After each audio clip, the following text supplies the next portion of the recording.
کسی خاتون کے شوہر کا انتقال ہو گیا تھا، اور اب ظاہر ہے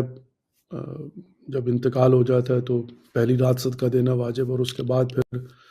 لیکن ایونچولی پھر گھر والے جو ہوتے ہیں ڈپینڈ اپون کیا سچویشن ہوتی ہے، پھر وہ ویکلی آ جاتے ہیں کہ کم از کم شب جمعہ مرحومین کی رات ہوتی ہے،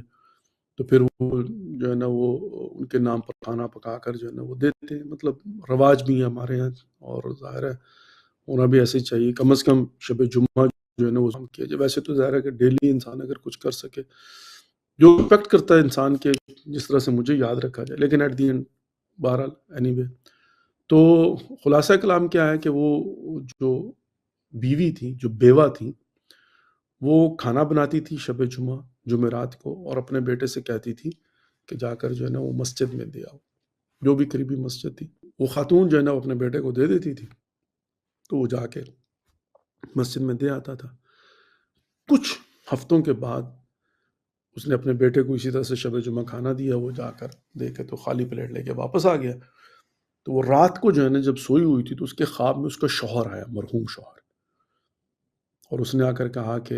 بہت بہت شکریہ تمہارا کہ تم نے کل رات میرے لیے کھانا بھجوایا اور مجھے اس کا ثواب ملا، الحمدللہ رب العالمین، اور تھینک یو ویری مچ۔ اب خاتون جو ہے نا بڑی پریشان ہوئی، پریشان اس لیے ہوئی، میں تو کئی ہفتوں سے بھجوا رہی ہوں، تو یہ شوہر میرے جو ہے نا وہ کہہ رہے ہیں کہ میں نے آج ہی جو ہے نا وہ کھانا صرف مجھے ملا ہے۔ اچھا، اب اس میں ظاہر ہے اس کے ذہن میں جو فوری بات کی وہ تھی کہ بھئی یقیناً کسی ایسے بندے نے کھانا کھایا ہے جو کہ بہت ولی خدا تھا، مقرب درگاہ الہی تھا اور موسٹ ڈیزرونگ تھا، اس لیے آج اس کا ثواب جو ہے نا میرے شوہر کو ملا ہے۔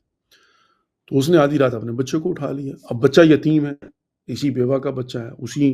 مرحوم شوہر کا بیٹا ہے۔ تو جب اس کو اٹھایا تو کہتی ہے کہ بیٹا یہ بتاؤ کہ میں نے جو کل رات میں کھانا دیا تھا تو وہ مسجد میں جا کر تم نے دیا، کس نے کھایا؟ کیونکہ خالی پلیٹ لے کے آیا تھا۔ تو وہ بچہ گھبرا گیا، تو اس نے کہا نہیں بیٹا بتاؤ کس نے وہ کھانا کھایا؟ تو اس نے کہا کہ اماں بتا میں دیتا ہوں لیکن وعدہ کرو کہ مجھ سے ناراض نہیں ہوگی، مارو گی تو نہیں مجھے؟ اس نے کہا نہیں بیٹا میں کیوں ماروں گی تمہیں، مطلب تم نے کھانا جو ہے نا وہ دیا جا کر، تو میں صرف پوچھنا چاہ رہی تھی کہ کس کو دیا جا کر۔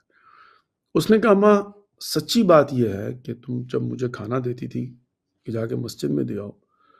تو بھوک مجھے بھی بڑی سخت لگی ہوتی تھی، لیکن میں ایمانداری سے جا کر مسجد میں مولانا صاحب کو دے آتا تھا کھانا۔ کہا کل رات جو ہے وہ مجھے سخت بھوک لگی تھی، مجھ سے برداشت نہیں ہو سکا، تو میں نے کسی کو کھانا نہیں دیا، میں مسجد کی دیوار کے ساتھ بیٹھ کر خود کھا کے خالی پلیٹ لے آیا۔ دی موسٹ ڈیزرونگ ون جو ہے نا وہ آپ کے اپنے گھر میں موجود ہے، لیکن